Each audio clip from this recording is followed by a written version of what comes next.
Chris Tyson, teman terbaik Mr. Beast yang menggemparkan satu dunia YouTube karena dicurigai melakukan hal-hal yang berbau PDF. Ternyata domino efeknya belum selesai. Karena beberapa minggu lalu ada orang yang mengaku sebagai pegawai Mr. Beast, tapi lebih tepatnya mantan pegawai Mr. Beast, itu membuat sebuah video yang membongkar seberapa fraudnya Mr. Beast. Seberapa dia adalah seorang penipu, seberapa dia adalah seorang con artist, atau dia selama ini ternyata membohongi orang-orang dengan berbagai macam kontennya. Kok bisa begitu? Apa yang sebenarnya terjadi? Emang Mr. Beast bohong di mana?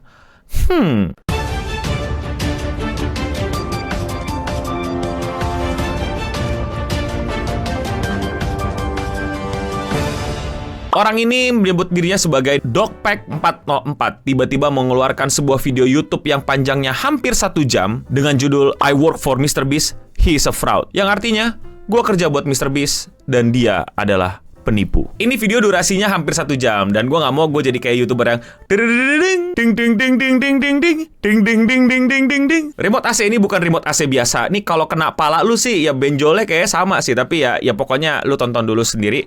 Karena yang mau gue bahas adalah bagaimana pandangan gue mengenai apa yang dia ungkapkan pada dunia terhadap Mr. Beast. Jadi yang paling pertama menurut gue, dia bilang kalau Mr. Beast itu suka buat video itu palsu, tidak seril itu, tidak seasli itu. Real or fake? Oh no, bapak lu fake. Banyak banget yang mau coba dia expose. Dia bilang editingnya lah, timernya bohong lah, banyak yang pakai CGI lah, nggak ngelakuin challenge sebenarnya lah, dan lain-lain dan lain-lain. Kenapa sih fake or real ini sangat-sangat penting? Karena Mr. Beast itu punya semacam tagline, atau punya semacam janji, atau punya semacam branding, yang dimana dia kalau bikin video itu real. Jadi kalau misalnya dia bagiin duit 1 juta, ya dia bagiin duit 1 juta. Kalau dia diumpetin dalam peti selama 24 jam, ya dia diumpetin dalam peti selama 24 jam. Nah, disitulah dia semacam membuat sebuah allegedly, dugaan atau dicurigai bahwa itu semua fake, bahwa Mr. Beast tidak melakukan itu semua dengan bagaimana ia menyampaikan video tersebut. Salah satunya adalah dia bilang banyak sekali penambahan CGI di video Mr. Beast yang menandakan kalau video itu palsu. Nah begini, gue pengen ngomongin masalah ini ya, bahwa yang dia lakukan untuk nge-breakdown apakah videonya itu real or fake, oke, fine gitu. Yang sangat gue bisa kurang dapatkan dari video dia adalah pembuktian seberapa fake hal tersebut, seberapa itu nggak pas, seberapa kelihatan kalau itu tuh editing gitu, ngakunya ini tapi ternyata nggak gini gitu. Gue akan berikan contoh. Ini adalah contoh salah satu konten kreator favorit gue, namanya Freddy Wong. Dia waktu itu ngebuktiin bahwa ini video yang katanya one shot, tapi ternyata nggak one shot. Keep an eye on the piano in the background there as the camera pans around. Notice how it warps in space. Dan di situ tuh dia bener-bener breakdown di mana sih palsunya, bagaimana itu bisa dibilang palsu dan lain-lain. Ini bukan gue jadi langsung ngebela Mr. Beast ya, tapi menurut gue ya kurang aja gitu videonya kalau cuma ngasih tahu, oh ya ini bohong, di mana bohongnya, kenapa itu bisa bohong. Dan yang kedua adalah ya CGI. Maksud gue memang udah tua ya, dan mata gue mungkin bisa tertipu oleh AI dan lain-lain, tapi gue bisa tahu kalau itu CGI. Gue nggak perlu dikasih tahu kalau itu CGI. I know it's CGI, dan emang kenapa kalau di situ kasih CGI gitu? Tentu saja untuk memberikan efek dramatisir atau dibikin lebih lebay, atau dilihat untuk ya kebutuhan produksi biar lebih mayonnaise, biar lebih glamor, atau biar lebih kelihatan masif gitu. I don't mind ya ada CGI, kayak ya udah. Nah, gue akan masuk ke pembahasan ini. Apakah memasukkan video challenge itu benar atau gimana? Gini, ada limitnya. Maksud gue, lu bisa aja nge-fake, tapi nggak salah. Dan lu bisa aja nge-fake dan itu salah total. Pertama, konteks. Kenapa masalah fake or real ini sangat-sangat dipertanyakan gitu.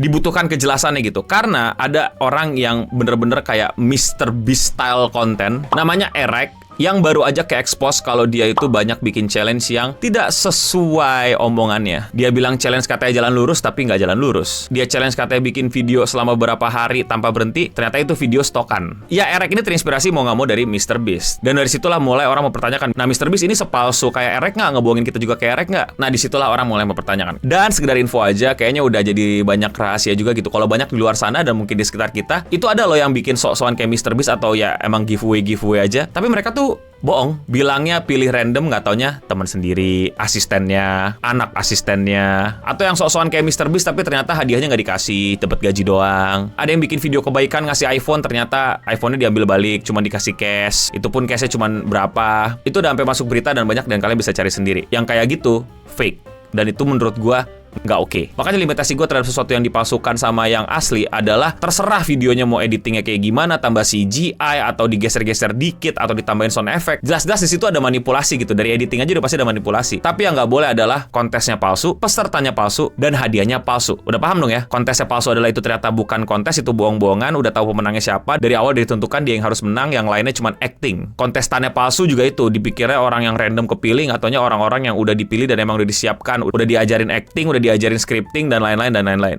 Dan yang ketiga ya hadiahnya palsu. Hadiahnya nggak pernah segede itu, nggak pernah sewah itu cuman buat marketing doang, tapi aslinya bohongan. So far menurut gue itu limitasinya. Jadi silahkan editing lu mau kayak gimana, tapi 3 hal itu nggak boleh lu palsuin. Nah masalahnya di video Dokpack itu ada beberapa hal yang MrBeast dicurigai melakukan hal itu. Yang pertama adalah malsuin siapa yang harusnya menang. Dan ini jadi sesuatu yang udah dari dulu lama dibahas sama banyak orang, termasuk konten kreator namanya Rosana yang ikut kompetisi, yang intinya dia bilang nggak sesuai rule, banyak yang curang dan pemenangnya diganti-ganti ditentukan sesuai maunya MrBeast. Lu bisa tonton lebih lengkap videonya yang ini kalau kalian kepo sama pembahasan yang ini, karena ini pembahasan lama. Nah itu buat gua nggak oke. CGI oke, ini nggak oke. Ada juga yang bilang kalau pesertanya itu palsu, katanya random subscriber, tapi nyatanya itu adalah kru-krunya MrBeast itu sendiri. Nah berarti nggak random subscriber dong. Nah ini ntar ada debungnya nih di ujung. Nah tapi kalau kalian lihat kan kayak, oh lu belain MrBeast banget lu dan lain-lain. Enggak, gue nggak belain MrBeast. Gue tuh cuman membedah argumen seseorang dan menurut gue masuk akal apa enggak. Dan bukan berarti seluruh video dia ini kayak utterly gibberish gitu loh. Enggak, ada juga yang benernya. Kayak contohnya adalah poin tentang lottery, yang dimana dia memperlakukan anak-anak itu untuk ikut main lottery. Yang dimana peraturan di Amerika, lottery itu memenuhi 3 syarat. Ada chance-nya, ada price-nya, ada pembelian barang atau intinya purchase-purchase-annya. Intinya lu beli barang, kalau misalnya lu makin banyak beli barang, chance lu makin besar, terus ada hadiahnya yang besar juga. Ternyata di Amerika ada hukumnya, lu nggak boleh bikin lottery kayak gitu, itu ilegal. Nah ini buat teman-teman yang lebih ngerti hukum, boleh koreksi gue di kolom komentar di bawah. Karena menurut gue setelah gue baca hukum ini, lah waktu kecil kita semua gimana tuh? Tapi again, itu kan hukum di Amerika, bisa jadi hukumnya beda. Nah mulai tuh pembahasan dia mulai makin ngaco lagi, menghubungkan dipecatnya manajer MrBeast karena MrBeast pengen ada lottery tapi nggak diizinin. Dipecatnya MrBeast karena MrBeast pengen ambil sponsor yang kayak berbau undian-undian ilegal gitu, tapi manajernya nggak iyain.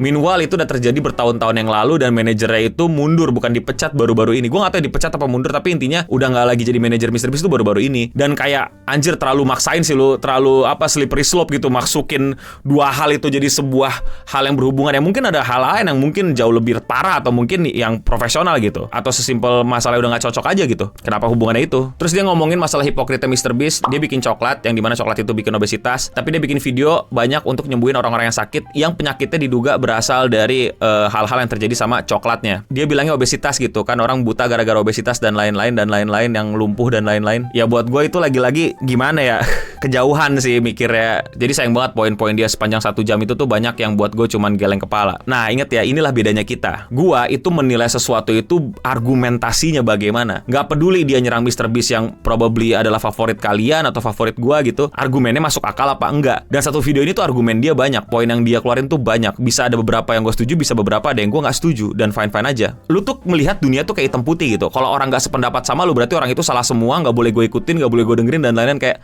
basi banget, tau gak sih lu? Dunia itu tuh nggak hitam putih gitu loh. Lu bisa setuju sama poin A, nggak setuju sama poin B, dan udah biasa aja sama tuh orang. Oh ya, gue nggak setuju sama pendapat dia yang ini sih, tapi kita masih makan bareng. Itu terjadi di berbagai macam video gue ya, kayak wah lu ngebelain Charlie, lu ngebelain MrBeast. Ya gue ngebelain karena itu masuk akal, tapi ada poin-poin yang nggak bisa gue belain karena itu nggak masuk di akal gue. Terus jadi kayak mengotak-kotakan gitu loh, kayak lu dukung siapa, lu dukung siapa. Ya elah, apapun yang terjadi sama mereka nggak ngaruh ke gue nggak sih? Emang ngaruh ke lu ya? Ada beberapa poin yang belum kelar gue bahas tuh, kayak kontestannya katanya tiba-tiba itu ininya MrBeast lah, inilah dan lain-lain. Nah pada saat gue pengen cari tahu, tiba-tiba ada orang namanya Chucky yang ternyata kerja di MrBeast itu ngedibang beberapa hal yang keluar di video dengan cepet aja gitu. Salah satunya adalah kok pesertanya bukan orang random tapi subscriber. Dan menurut gue alasannya sangat masuk akal. Itu adalah last minute decision karena ternyata banyak pesertanya pada saat dites itu positif COVID. And show must go on, akhirnya ya beberapa orang jadi ikutan main dan dia adalah krunya MrBeast.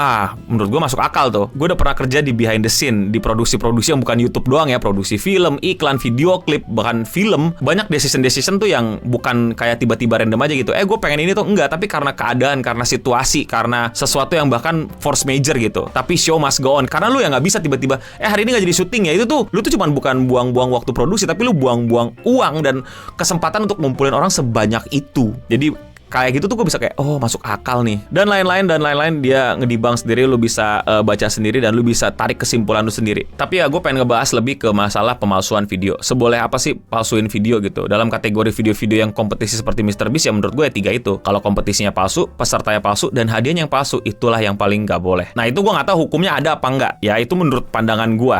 Nah kalau menurut kalian bagaimana? Nggak bang, nggak boleh palsu, semuanya mesti real gitu. Nggak ada yang boleh diedit, nggak ada yang boleh tambahin ini, nggak boleh di color correction, nggak boleh di cut gitu dan lain-lain. Menurut kalian gimana? Komen di bawah. Tentu saja tadi ada banyak banget yang bisa dikoreksi dari gue, terutama masalah hukum Amerika tentang lotre. Itu bener-bener gue kaget loh. Oh ternyata illegal lottery ya. Kan kita dulu. Nah ya, tapi kan beda hukum ya. Kalau kalian suka sama pembahasan kayak gini dan kalian mau support gue, jangan lupa klik tombol subscribe di bawah. Dan ya sekian seputar internet untuk episode kali ini. Gue udah mending pamit undur diri. Untuk kita semua, stay clean and sound.